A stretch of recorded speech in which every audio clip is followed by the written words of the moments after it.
Bakit? Yun ang hula Kasi nawasak yung unang bahay, yung unang iglesia. Yung Israel po, yun ang unang iglesia. Sabi ikaw ni Kristo, tatayo ko aking iglesia. Ibig sabihin, kay Kristo iglesia, kaya iglesia ni Kristo. Ganun ba? Papatunayan ko.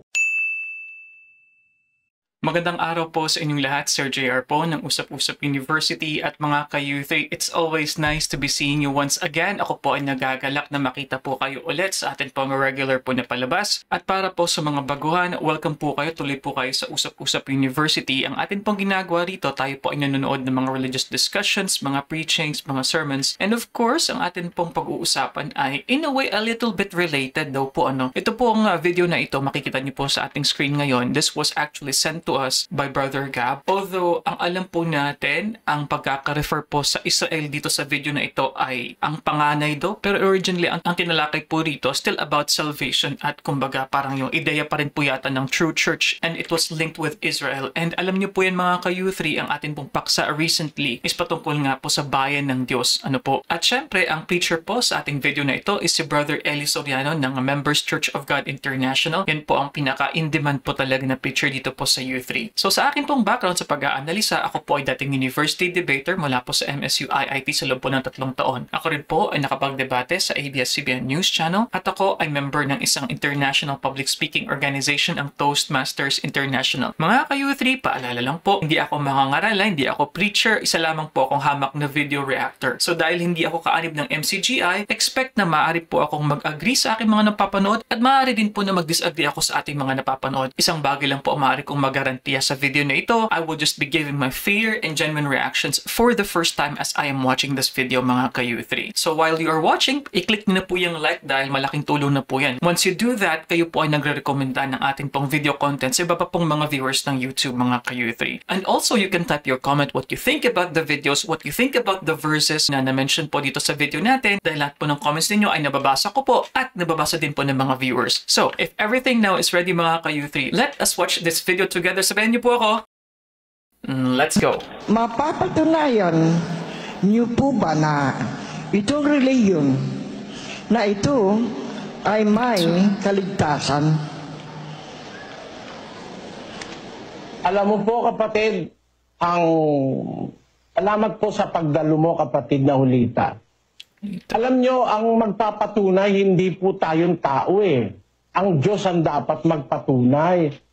Wala pong kwenta ang patunay ng tao. Kailangan ang patunay ng Diyos. Sa unang Juan, Kapitulo 5, versikulo 9, ganito po ang sabi. Kung tinatanggap natin ang patotoo ng mga tao, ay lalong dakila ang patotoo ng Diyos, sapagkat ito ang patotoo ng Diyos, na siya'y nagpapatotoo tungkol sa kaniyang anak. Ayon, if we receive, sabi ni San Juan, the witness of men, the witness of God is greater. And there is another witness that can give us testimony about the truth. Yun po yung sinasabi rin doon sa Apokalipsis, Kapitulo 19,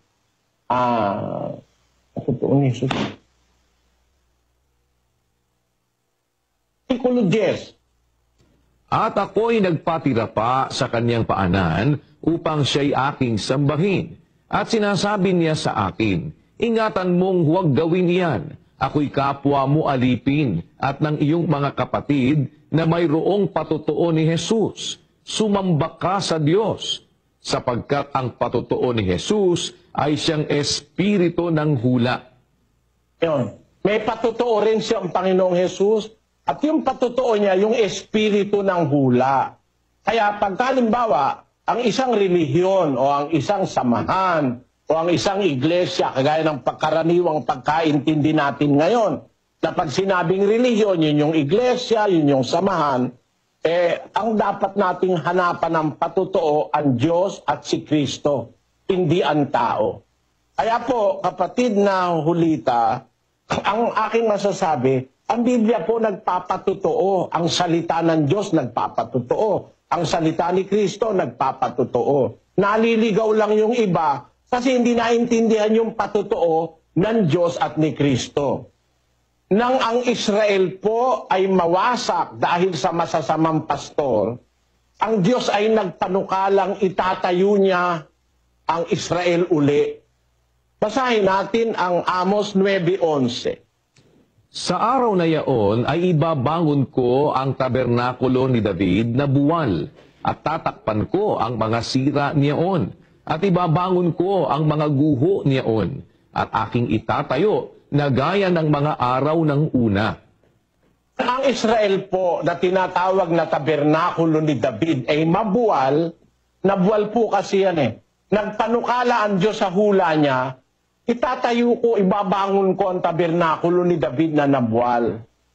Tatakpan ko ang sira niyaon, ibabangon ko ang guho niyaon, itatayo ko gaya ng araw ng una. Ano ang kahulugan ng pagtatayo na sinasabi ng Diyos na pagtatayo ng tabernakulo ni David? Ano kahulugan nun? Kunin natin ang kahulugan sa mga apostol. Sa 19 ng gawa o sa 15 ng gawa, 14. Sinaysay nga ni Simeon kung paanong dinalaw na una ng Diyos ang mga hentil upang kumuha sa kanila ng isang bayan sa kanyang pangalan. At dito'y nasasang-ayon ang mga salita ng mga propeta, gaya ng nasusulat. Pagkatapos ng mga bagay na ito, ako'y babalik at muli kong itatayo ang tabernakulo ni David na nabagsak. At muli kong itatayo ang nangasira sa kanya, at ito'y aking itatayo. Ang interpretasyon po pala ng mga apostol, kapatid na Hulita, dun sa sinabi sa hula ni Amos na itatayo ko ikauli ang tabernakulo ni David na nabuwal na baksak. Ang interpretasyon ng mga apostol ay maliwanag. Sa 15-14 ng gawa, sinaysay nga ni Simeon kung paanong dinalaw na ng una ng Diyos ang mga hintil upang kumuha sa kanila ng isang bayan sa kanyang pangalan. At dito'y nasasang-ayon ang mga salita ng mga propeta gaya ng nasusulat, pagkatapos ng bagay na ito, ako'y babalik, muli kong itatayo ang tabernakulo ni David na nabagsak. Ang tinutukoy niya, yung bayang Israel na bagsak, nagkahiwa-hiwalay, napabayaan ng mga pastor dahil sa panluloko, pagpapasasa sa mga tupa, pinagpasasaan nila na baksak ang tabernakulo ni David. Ang bahay ni David, ang bayang Israel na bagsak. Basahin po natin kapiraso ang istorya, kapatid na Hulita. 34:2 ng Ezekiel. Anak ng tao, manghula ka laban sa mga pastor ng Israel. Manghula ka at iyong sabihin sa kanila, sa mga pastor, ganito ang sabi ng Panginoong Diyos, sa aba ng mga pastor ng Israel na pinakakain ang kanilang sarili. Hindi baga dapat pakanin ng mga pastor ang mga tupa? Kayo'y nagsisikain ng gatas, at kayo'y nangananamit sa inyo ng lana. Inyong pinapatay ang mga pinataba, ngunit hindi ninyo pinakakain ang mga tupa. Hindi ninyo pinalakas ang payat, o inyo mang pinagaling ang may sakit, o inyo mang tinalian ang may bali, o inyo mang ibinalik ang iniligaw, o inyo mang hinanap ang nawala, kundi inyong pinagpuno ang may karahasan at may kahigpitan.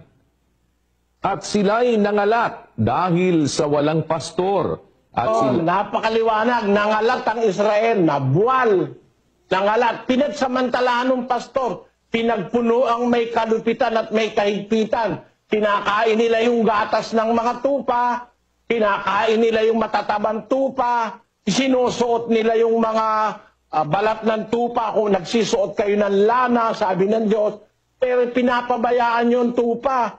Kumakain kayo, ang tupa hindi nyo pinapakain. Hindi ba dapat ang pakainin ng pastor ang tupa? Ang mga pastor ng Israel, pinapakain yung sarili nila, nagpapakain sa kanila tupa, baliktad. Parang ngayon na nagpapakain sa pastor, mga miyembro. No?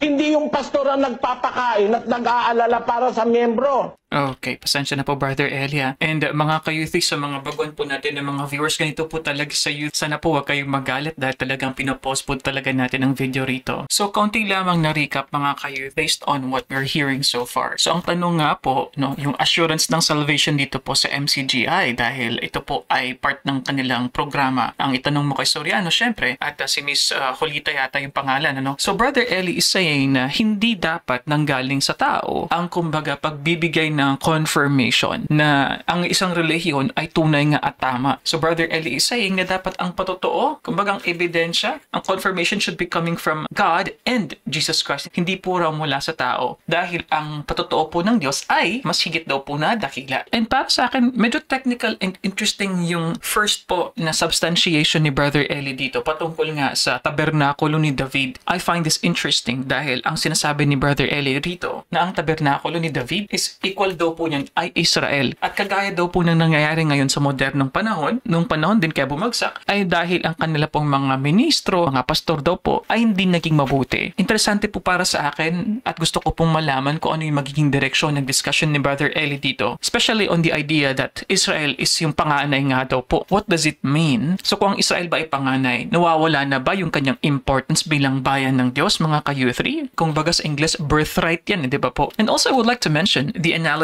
used, yung tabernakulong which is portable na parang dwelling ng Diyos, di ba po mga ka-U3? And because David was also mentioned, one of the things that I always know about David, at least yung mga naririnig ko po dati nung bata pa po ako, David is from God's own heart, di ba po mga ka-U3? So anyway, let's continue.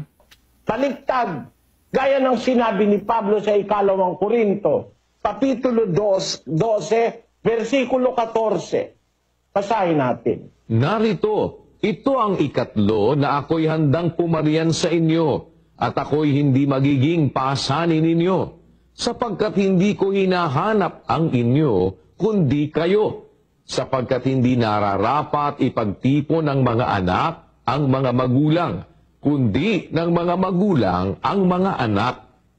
Alin man tama, ang magtitipon, anak o yung magulang?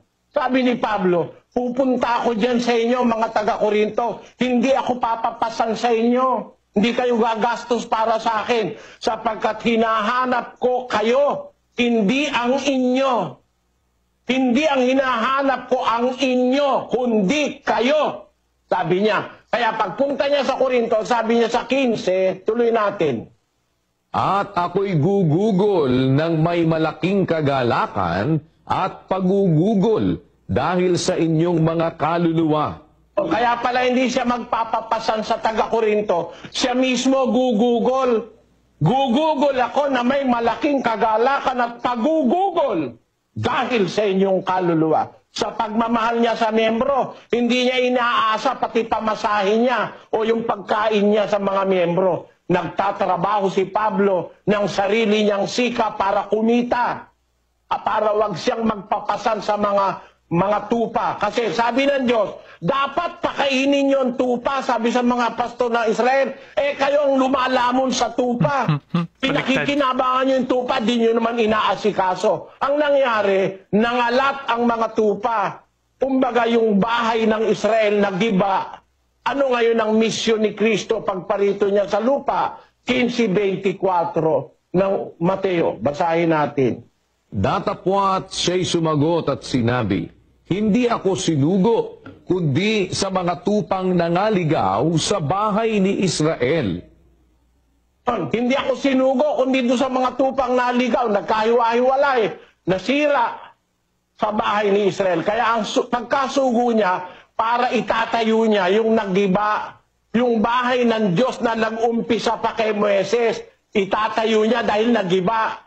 Yun ang misyon ni Kristo. Basahin natin ang salita ng Panginoong Jesus. Sa Mateo 16:18. At sinasabi ko naman sa iyo na ikaw ay Pedro, at sa ibabaw ng batong ito ay itatayo ko ang aking iglesia. At ang mga pintuan ng Hades ay hindi magsisipanaig laban sa kanya. Pakaliwanag, kaya siya magtatayo, meron ngang nakabuwal eh. Ang paniniwala po ng mga iba, yan daw pong itatayo ay iglesia ni Kristo. Mali. Hindi iglesia ni Kristo yan. Ang itatayo niya, yung nakabuwal na. Itatayo niya lang uli. Bakit? Yun ang hula Kasi nawasak yung unang bahay, yung unang iglesia. Yung Israel po, yun ang unang iglesia. Basahin natin ang 12:23 ng Hebreo. Sa pangkalahatang pulong at iglesia ng mga panganay na nangatatala sa langit at sa Diyos na hukom ng lahat at mga... May tinatawag sa Biblia, iglesia ng mga panganay. Nakatala sa Diyos. Yun ang totoo. Iglesia ng mga panganay. Aling iglesia yon? Basahin natin ng 4:22 ng Exodo. Pakinggan nyo, kapatid na ulita. At iyong sasabihin kay Faraon, ganito ang sabi ng Panginoon, ang Israel ay aking anak, aking panganay.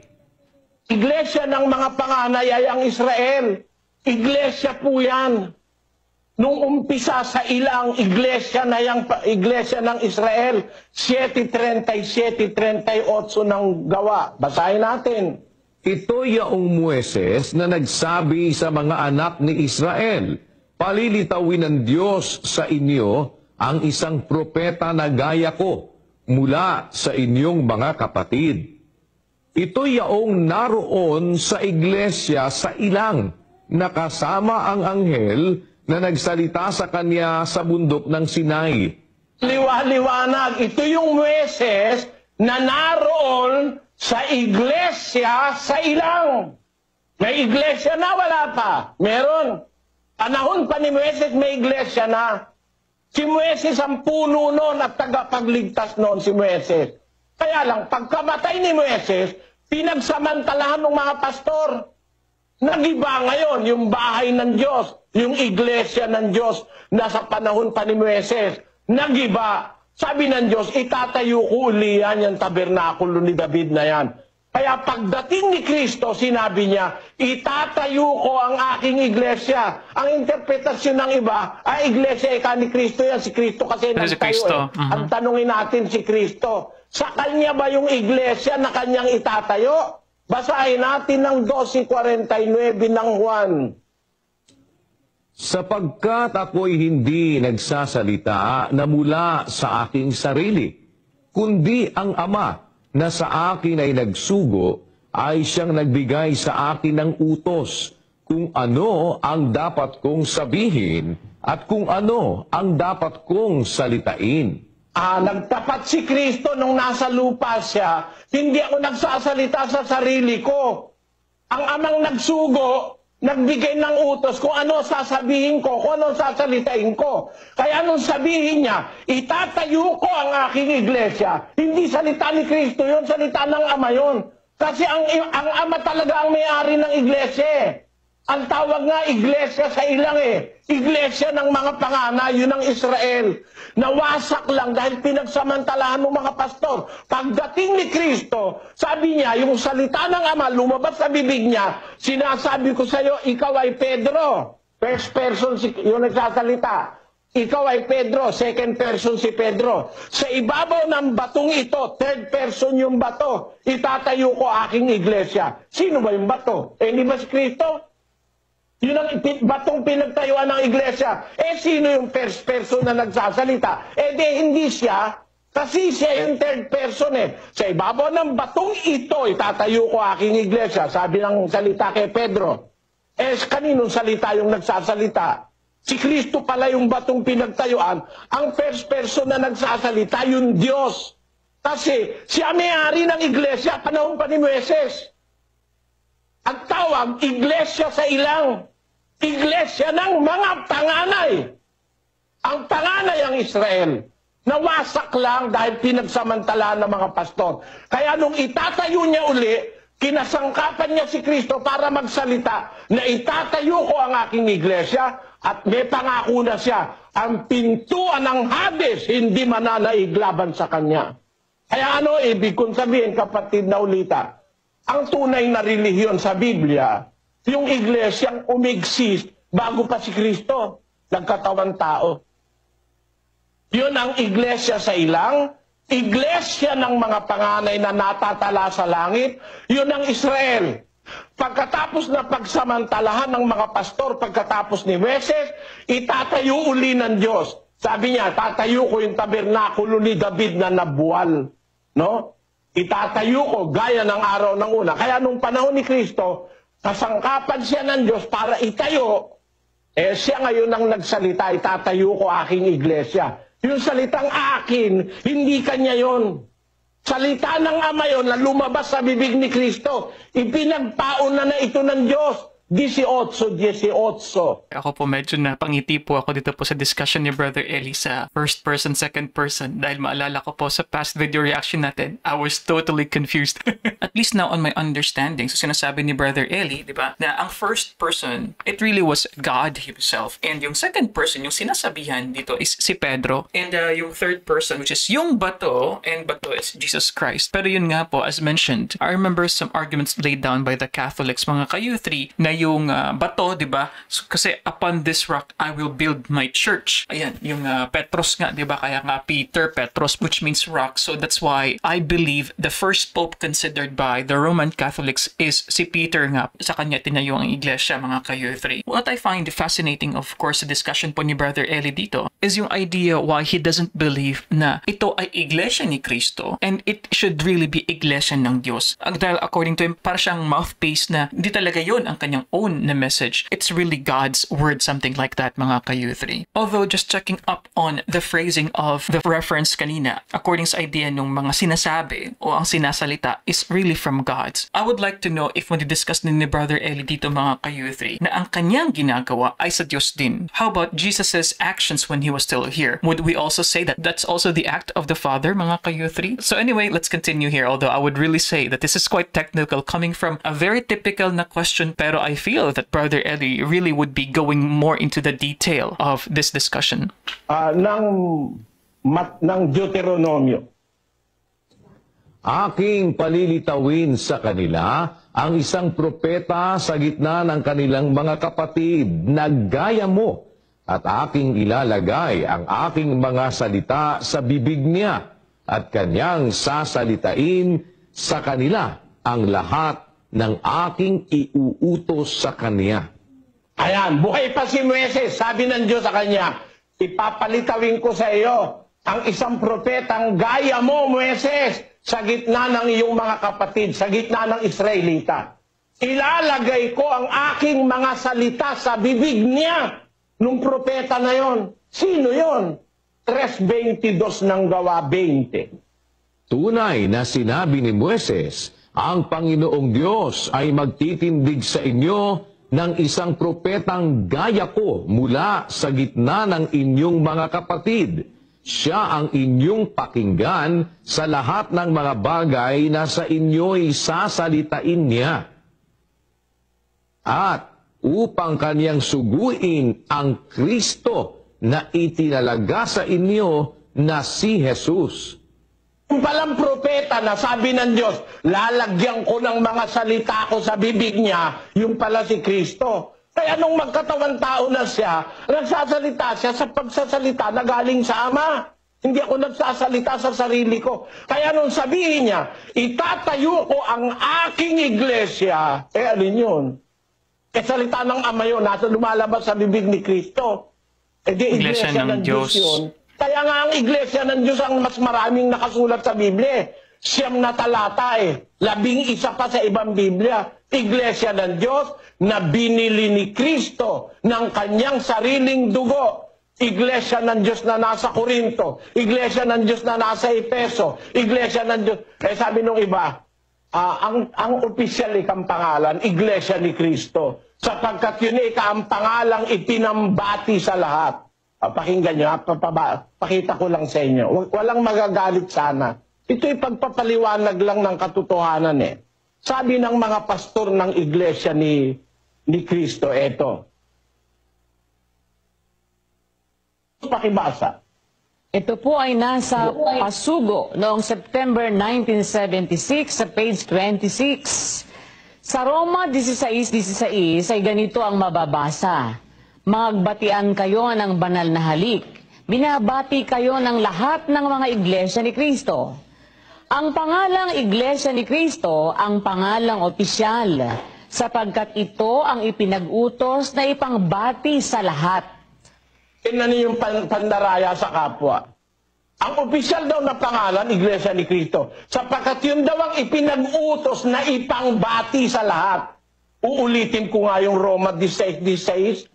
Mangagbatian kayo ng banal na halik. Alin ang utos na ipinambabati? Banal na halik, hindi pangalan. Abay, nung ipaliwanag yun daw opisyal na pangalan, Iglesia ni Cristo, sapagkat yun daw ang pangalang iniutos na ipambati sa lahat. Ang pangalang Iglesia ni Cristo, ang pangalang opisyal, sapagkat ito ang ipinag-utos na ipangbati sa lahat. Aba, para bang pag nagkita sila, ay ipambabati, Iglesia ni Cristo. Sasagot ka naman, Iglesia ni Cristo rin. Oh. Ganun ba ang pambati? Ang pambati, banal na halik, hindi lang si Pablo may sabi nun. Pati si Pedro may sabi nun. Basahin natin kay Pedro 5:14. Mangagbatian kayo ng halik ng pag-ibig, kapayapaan nawa ang sumainyong lahat na kay Kristo. Pambabati. Pangalan ba ay pambabati? Pangalang Iglesia ni Cristo? Malaki naman pandaraya sa kapwa-tao yun. Wala naman nakasulat sa 16:16 na Roma na ang ipambati mo ang pangalan. Ang utos niya, magbatian kayo ng banal na halik. Ang ipambabati, banal na halik. Yun din ang sabi ni Pedro. O inulit pa ni Pablo yan sa Korinto Basahin natin sa Korinto, kapatid na Luz, kapatid na Daniel, 16:20. Binabati kayo ng lahat ng mga kapatid, kayo'y magagbatian ng halik na banal. O ano ba talaga utos na ipambati? Hindi ba halik na banal? Banal na halik? Oh, May but kiss. pinalitan ng pasugo. Ang pangalan ni ikang Iglesia ni Cristo ang opisyal na pangalan sapagkat siyang pangalang iniutos ipambati sa lahat. Malaki namang ano yan, anomalya kapatid. Malaking anomalya. Hindi ang pangalan ng ipinambabati na Iglesia ni Cristo pangalan ipambabati. Hindi.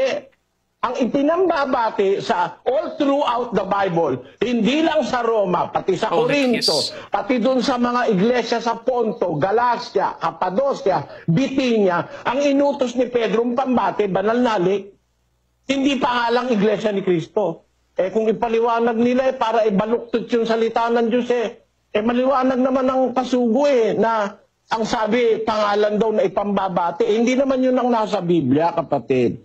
Kaya ako naniniwala, may tunay na iglesia sa Biblia. Ang tunay na iglesia sa Biblia ay ang iglesia ng Diyos. Kasi yun ang pangalang ibinigay ng mga apostol. Yung nasa 16:16 ng Roma, hindi pangalang opisyal. Kasi plural yun Dinadaya nga nila yung pagsusulat sa English Churches. Ang nasa English, 16:16, batayin natin kapatid na Daniel. Salute one another with a holy kiss. The churches of Christ salute you. Church of Christ Churches of Christ salute you. Meaning, it is in the plural form. Bakit churches of Christ? Kasi maraming mga iglesia na nasa pangangalaga ng Panginoon Kristo nung una. Yung mga iglesia sa Judea, pawang kay Kristo yon. Maraming iglesia ron, pawang kay Kristo. 1:22 ng Galacia. At hindi pa ako nakikilala sa mukha ng mga iglesia ng Judea na pawang kay Kristo. Maraming iglesia sa Judea, pawang kay Kristo. Alin ba yon? Ano ba pangalan nung nasa Judea ng mga iglesia na pawang kay Kristo? Ano pangalan? Basahin natin ang 2:14 ng unang Tesalonica. Sapagkat kayo mga kapatid ay nagsitulad sa mga iglesia ng Diyos na nasa Judea kay Kristo Jesus. Yung palang mga iglesyang nasa Judea na pawang kay Kristo, mga iglesia ng Diyos pala yun. Kaya ang opisyal na pangalan ng iglesia ng Diyos. Kasi ang opisyal na may-ari ang Diyos. Napansin ko po na for this discussion, si Brother Eli, quite passionate, medyo malakas yung kanyang boses. Although, like what I said, ito pong tanong po ng tunay na simbahan, tunay na reliyon. This is one of the most common questions po talaga na tinatanong sa itanong mo kay Soriano. Siguro po sa isang, I would say, normal na human being, we would surely be bored with these kinds of questions, mga ka-U3. Pero na-appreciate ko si Brother Eli sa kanyang energy na magpatuloy, na magpaliwanag sa isang tanong na laging tinatanong po sa kanya, mga ka-U3. But anyway, gusto ko lang bumabalikan yung sinabi ni Brother Eli kanina, saying about churches of Christ, which was in plural form. Pero gusto ko pong malaman, kasi na-mention ni Brother Eli na under do ito sa pangangalaga ni Jesus Christ, kaya churches of Christ in sa Judea, and I'm guessing also in Galilee, di ba? Kasi maalala ko yun yung kumbaga ministry. So, is Brother Eli saying na equivalent yung word na churches of Christ into Jesus's ministry sa Judea or sa Galilee, mga ka-U3? And I could be wrong, mga ka-U3, but what I know, di ba po, is napagpatuloy ito ng mga elders, mga apostles after Jesus's death. So, yun yung, di ba, nagkaroon pa ng expansion dito. So, are we saying because Jesus preached here in Galilee or Judea, for example, so the names of these churches are under Jesus's name and not under God's? And on the same token, if there are places, mga ka-U3, iba't ibang mga ministry din, for example, ng isang particular na elder or isang particular na apostle, for example, were it also not named after the particular, kumbaga, supervisor? So, I am not sure if meron din po ganun na pag-refer sa Bible, mga ka-U3. Ministry of this particular apostle, churches of this particular apostle, and these smaller ministries are under the umbrella, kumbaga, of Church of God, mga ka-U3. Hindi naman ang Kristo may-ari ng iglesia. 3:4 ng Hebreo.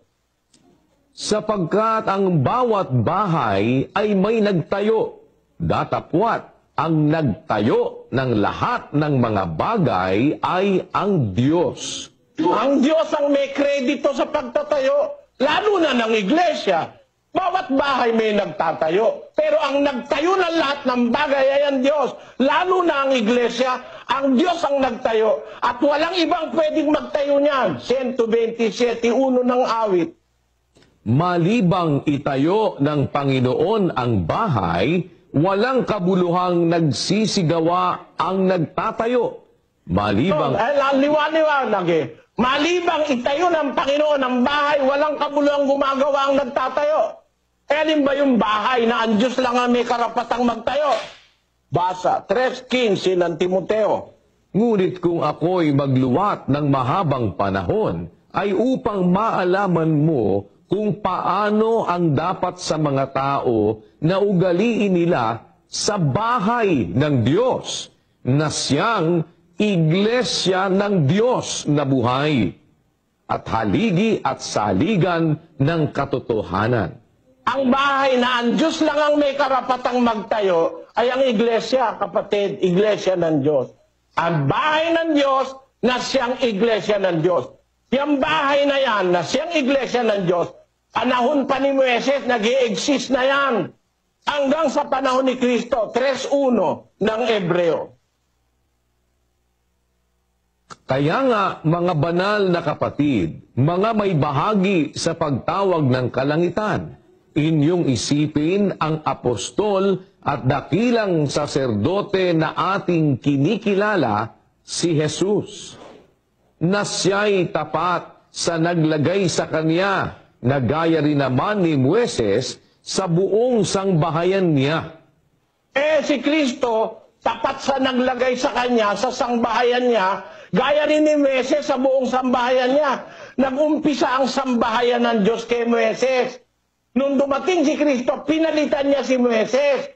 Siya ngayon ang puno sa bahay ng Diyos. Dati si Moises ang puno eh. Basahin natin ang 7 ng Gawa. Ang puno dati si Moises eh. Sa bahay ng Diyos o sa iglesyang sa Diyos. Basahin natin. 7:35. Ang Moises na ito na kanilang itinakwil na sinasabi, sino ang sa iyo'y naglagay na puno at hukom? Ay siyang sinugo ng Diyos na maging puno at tagapagligtas sa pamamagitan ng kamay ng anghel na sa kanya'y napakita sa mababang punong kahoy. Si Moises pala ang puno sa panahong Israel. Sa bahay ng Diyos na ang tawag ay bahay ni David. tabernakulo ni David. Siya pala ang puno ron noon. Panahong Kristiyano, sino naman ang puno? Basahin natin naman ang 3:6 ng Hebreo. Datapwat si Kristo, gaya ng anak, ay puno sa bahay niya. Na Ang puno ngayon si Kristo. Sa bahay ng Diyos o sa iglesia, ang puno naman si Kristo. 10:21 ng Hebreo. At yamang may isang dakilang saserdote na pangulo sa bahay ng Diyos. No, ang bahay ng Diyos ngayon, ang iglesia, kadugtong ng bahay ng Diyos noong una na nagiba ng pagsamantalaan ng mga pastor.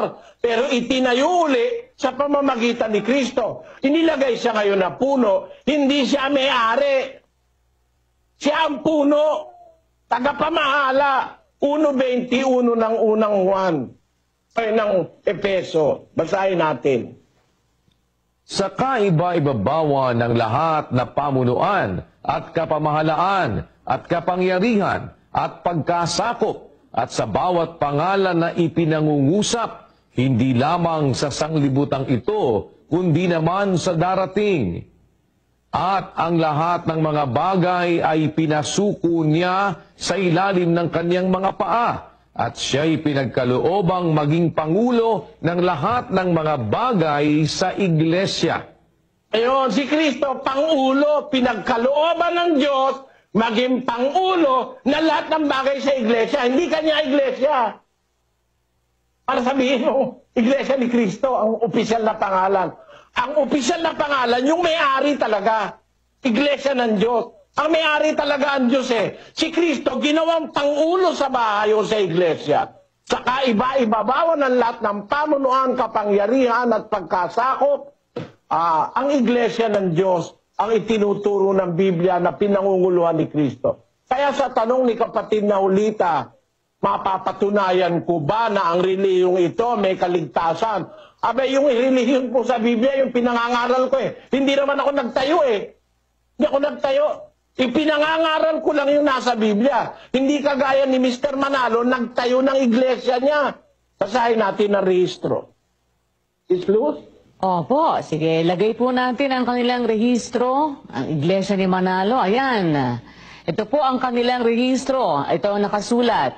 That the founders of this association are Felix Manalo, residing in Taguig Rizal, Philippine Islands, Pedro Inocencio, Atanasio Morte, Felicissimo R. De Leon, Pedrico Inocencio, Gorgonio Santa Maria, Maximiano Decenito, Juana de la Cruz, Emilia R. De Leon, Barbara Ang mga Cordero. nagtayo, sabi sa rehistro, the founders of this association are, hindi sa isa, mula kay Mr. Manalo hanggang sa mga kasama. Yung sa Biblia, hindi naman itinatayo yun ng tao eh. Diyos lang ang pwedeng magtayo nun eh. Ang Iglesia ni Cristo, tinayo ni Mr. Manalo. At ng kanyang mga kasama. Katunayan doon sa unang parte. Sis Luz, pakibasa mo. Lagay po natin yung bandang unahan naman. Yan. Know all men by this presence, that in sitio Punta Santa Ana, jurisdiction of the city of Manila, Philippine Islands, the members of the society denominated as Iglesia ni Cristo, in its meeting held, unanimously resolved the following: that the said society be formally called Iglesia ni Cristo, and the same shall have as its object the formation of a corporation under the laws of the Philippine Islands. Yan. That they have in their meeting unanimously resolved the following. Number 1, the said society be formally called Iglesia ni Cristo. Who resolved that? Hindi ang Diyos, hindi ang Biblia. Ang nag-resolve niya, yung mga nag-meeting noon sa Santa Ana na nagtayo, nakasama si Mr. Manalo at saka yung mga iba-iba pa. Yung sa Biblia, hindi naman itinatayo yun ng tao eh. Diyos lang ang pwedeng magtayo noon, kapatid. At ako, hindi ako nagtatayo. Bakit? Ang inirehistro namin, nakalagay sa rehistro, pwede ba ilagay si Luz ang rehistro? Na ang sabi doon, we are registering a society. Nagre-rehistro kami ng society na naniniwalang ang iglesia ng Diyos na nakasulat sa Biblia ang tunay na iglesia. Wala naman kaming tinayong amin eh. Kaya nga kung magsalita kami, ano ang sabi ni Pablo, ano ang sabi ng Diyos, ano ang sabi ni Kristo, ano ang sabi ng mga apostol, ano ang sabi ng mga ebangelista, babasahin lang namin. Hindi naman kami lumalagpas sa nakasulat. Kaya kung ang nakasulat, iglesia ng mga panganay, ang unang-una, wala naman kasing mauuna pa sa panganay eh. Israel. Iglesia ng mga panganay, Israel. Iglesia sa ilang ang tawag. Pinagsamantalahan ng mga pastor pagkamatay ni Moises. Nagkagiba-giba. Nung magiba, sabi ng Diyos, itatayo niya uli. Kinasangkapan si Kristo para maitayo uli. Ang sabi ni Kristo, itatayo ko aking iglesia. Sinasabi niya pala yung salita ng Ama. Ang kanilang pilosopya, sabi ikaw ni Kristo, tatayo ko aking iglesia. Ibig sabihin, kay Kristo iglesia, kaya iglesia ni Kristo. Ganun ba? Papatunayan ko. Mali. Bakit? Sinabi naman ni Manalo, aking iglesia. Sa labas, iglesia ni Manalo. Kaya nga hindi nila ako maidemandar yan eh. Dinimanda na nila ako, defamation. Sinawag ko raw iglesia ni Manalo. Yun ang sabi nyo eh. Pag sinabing akin, kanya. Eto ang sabi ngayon. Basahin natin ha. Ang sabi ni Manalo noong February 11, 1950, hindi alam ito ng maraming miyembro ngayon eh. Basahin natin. Opo, ito po ay nakasulat sa Free Press. Yan, February 11, 1950. When we expressed shock at such censorable language, Manalo said, "Why? Who is Quirino? He is a man just the same as I am. I am not afraid of him. Show fear to no man. That is the best way to defend your rights. Members of my church were beaten up. Some killed because they refused to vote for Quirino." Sabi ni Manalo, am I afraid of Quirino? He's also a man like me. I'm not afraid of him. Show fear to no man. That is the best way to defend your rights. Members of my church were beaten up. Ang mga miyembro ng aking iglesia, sabi ni Manalo, na-print pa nga yan sa Free Press eh. Ano ba ang pakahulugan ng pasugo pag sinasabi yung my church? Ano ang pakahulugan? Basahin natin ang Pasugo 1974, page 8. Ito naman po, my church. Note his words, my church. My is a possessive pronoun that denotes possession and ownership. Para palitawin nilang iglesia ni Kristo, pag ginagamit mo yung salitang my, it denotes possession or ownership. Kaya, nung sabihin daw ni Kristo, my church, kaya iglesia raw ni Kristo. Paano ngayon, sabi ni Manalo, my church? Di iglesia ni Manalo. Okay, before we continue, pasensya na po, Brother Elia. Pero dahil na-mention po ni Brother Eli yung issue ng defamation, I am not too sure on the actual contents of the case. But what I know is natalo po si Brother Eli dito, di ba po? This was around 2007, and what I remember, the actual case, the actual facts of the case is nangyari ito syempre sa 2003 na broadcast, kung di ako nagkakamali. And yun nga po in 2007. So the court declared that indeed there was defamation kasi ang isa po sa mga main elements dyan is yung malis, no, yung intent mo in saying something to degrade another person's dignity, something like that. And sa mga nakakaalam po ng case na yan, kasi mga ka-youth, when Brother Eli was mentioning about the defamation, so I'm guessing this is before 2007, nung hindi pa nga po na ilalabas yung desisyon ng korte, kasi 2007, so most likely this video was taken before 2007, mga ka-youth. But going back, at least now I understand, kaya po pala laging sinasabi ni Brother Eli, iglesia ni Manalo, dahil nga po sa pronouncement accordingly dun po sa pasugo. It seems to me na may parang conflict pa yata, no, na nagsasabi si Mr. Manalo versus Quirino, President Quirino, po. And of course, according to the excerpt that was mentioned here, na ang sinasabi ni Mr. Manalo was, my church. Kaya po pala, at ngayon ko lang nga po nalaman na yung lagi pong sinasabi na iglesia ni Cristo ni Manalo or something like that. So yan po pala most likely ang origin ng sinasabi po na yan na lagi. Anyway, so let's continue here. Hindi nyo ba akong pagbawalan tawaging iglesia ni Manalo yan? Sinabi ni Manalo, my church. Ano ibig kong sabihin? Kung magbabatay tayo sa Biblia, yung salitang my sa Mateo 16:18 is referring to the real owner of the church. Possessive And pronoun. that is the owner of the words that are coming out of the mouth of the Lord Jesus Christ. I speak not unto myself, but the Father which sent me, He gave me a commandment what I should say and what I should speak.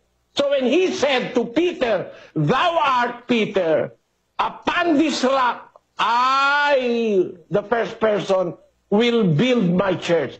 Who will build the church? The first person. Unto where the church will be built?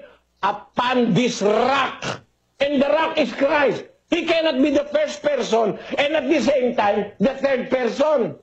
If he is the first person and the third person, he should have said, I said unto you, you are Peter, and upon the rock, which is me, I will build my church. But it is very distinct in grammar and in thought and in logic. I say unto thee, the Father is speaking through the mouth of Christ. Thou art Peter, and upon this rock I will build my church. I will prove to you, Sister Julita, that the Father was the one speaking in that particular occasion. 16:13 of the book of Matthew said, in 16:13, let us read. When Jesus came into the coast of Caesarea Philippi, he asked his disciples, saying, Whom do men say that I, the Son of Man, am? And they said, Some say that thou art John the Baptist, some Elijah, and others Jeremiah, or one of the prophets. He said unto them, But whom say ye that I am? And Simon Peter answered and said, Thou art the Christ, the Son of the living God. It was the answer of Simon Peter. Who do you say I am? After soliciting the idea of people from the apostles, who they say I am? Some say that thou art Elijah, some say you are John the Baptist, some say that you are Jeremiah, or one of the prophets. He said unto them, But whom say ye that I am? And Simon Peter answered and said, Thou art the Christ, the Son of the living God. In reply, our Lord Jesus Christ said, And Jesus answered and said unto him, Blessed art thou, Simon Bar-Jonah, or son of Jonah, for flesh and blood hath not revealed it unto thee, but my Father which is in heaven. The Father comes to the scene. This is not revealed to you by flesh and blood or by men, but my Father in heaven is revealing this to you. And I say unto thee, it is obviously from the Father in heaven. I say unto thee, thou art Peter. Upon this rock I will build my church, and the gates of hell shall not prevail against it. If you are understanding the fact or the flow of the story, the Lord Jesus Christ introduced to Peter that who revealed that unto you is not flesh and blood, but my Father in heaven, continuously revealing things. He said, I say unto thee, thou art Peter. Upon this rock, which rock? Upon this rock, that which you mentioned, that Jesus is the Son of the living God. Upon this rock, the Son of the living God, I will build my church. The Father is speaking through the mouth of the Lord Jesus Christ. There is therefore no contradiction in the Bible when the Bible says that the church is the church of God. It is not the church of Christ. What is mentioned in the Bible is not the church of Christ. What is mentioned in Romans 16:16 is the churches of Christ. But the Iglesia ni Cristo Ministers intentionally changes the word churches of Christ to church of Christ. Let us prove that in the Pasugo. When they cite 16:16 of Romans, they automatically change the word churches of Christ into church of Christ with a deceit. Yun ba yung sa With lamsa? a deceit. Let us read.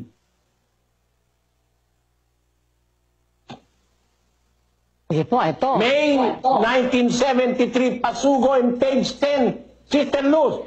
Yes, Brother Eli, May 1973, page 10. What is that one body in which the people who are called by the God are found? That one body is the body of Christ or the church? what is the name of that church, which is the body of Christ, and whose head is Christ himself? In Romans 16:16, this is stated, salute one another with a holy kiss. The churches of Christ salute you. The church, which is the body of Christ, and whose head is Christ himself, is called Church of Christ. You know, intentionally, they cite the verses, and immediately after the verse, they change the word churches of Christ Into to Church of church. Christ. If anybody notice, yun ang diferensya. Para mapatama lang yung mali, magre-remedyo ka na. Which is not our way of treating the Word of God. We respect the Word of God fully. So what if what is written is the churches of Christ? It should be we that have way. to rebuild the churches of Christ really, and read it like that way, and print it that way. But changing what is written in the Bible is a grave sin in the sight of God. Okay mga ka-U3, so dyan po nagtatapos ang ating episode ngayon. At alam ko na naman po ang sasabihin ng atin pong iba pong mga subscribers, ng ating mga viewers, bitin. But anyway mga ka-U3, I really do have this concern about the actual debate on the true church. No? Kasi po ito po talagang idea ng true church debate po talaga isa sa mga pinaka-common at pinaka-controversial at for thousands of years ay hindi po mawari-wari ng mga Kristiyano kung ano ba talaga, kung alin ba talaga ang true church at ano yung mga basehan. Kaya po nagkakaroon ng variation even kumbaga sa naming system po natin. Kaya nga, in a lot of ways, indeed, no, marami po yung pagkaka-mention ng church, no, Ecclesia, Church of God. But other variations we could also actually read, like Churches of Christ, right? Church of God, Assembly of God, Body of Christ, yan. So while churches like Members Church of God International believe it should be Iglesia ng Diyos, for other Christians, they would say that there's no particular official name, but more on the descriptive names of these kinds of churches, mga ka-U3. But going back, I find the answer of Brother Eli very interesting here dahil I would say it's not directly responsive as to the assurance that Church of God really is the true church and where you can get for salvation, mga ka-U3. I would say dahil siguro sa dami na po ng ganitong uri ng pagtatanong, as Brother Eli decided, yes, we can answer that question, but let's focus instead on the discussions on the actual name and a little bit of history on what happened to the first church. Ayan, actually, pagkaka-refer nga kanina ni Brother Eli, yung sa unang simbahan, unang iglesia ng mga panganay actually was Israel, mga ka-U3, which was nagiba, and the purpose of Jesus is to build it again, mga ka-U3. But anyway, mga ka-U3, I really find this discussion very technical and I'm very happy, of course, na sinamahan niyo po ako from start to finish. Syempre, hindi ko na po mauulit lahat po ng mga punto ko dito sa atin pong video. And if you like these kinds of content, so i-click niyo yung like, ayan, be a member, be a subscriber. Kaunting kembot na lang, 180,000 subscribers na po tayo. And if you don't like this video, you can click this video over here. Ayan, bago na yung lugar. You can also click this playlist over here. Baguhan, click subscribe, and I'll see you guys next time. Peace. Bye-bye.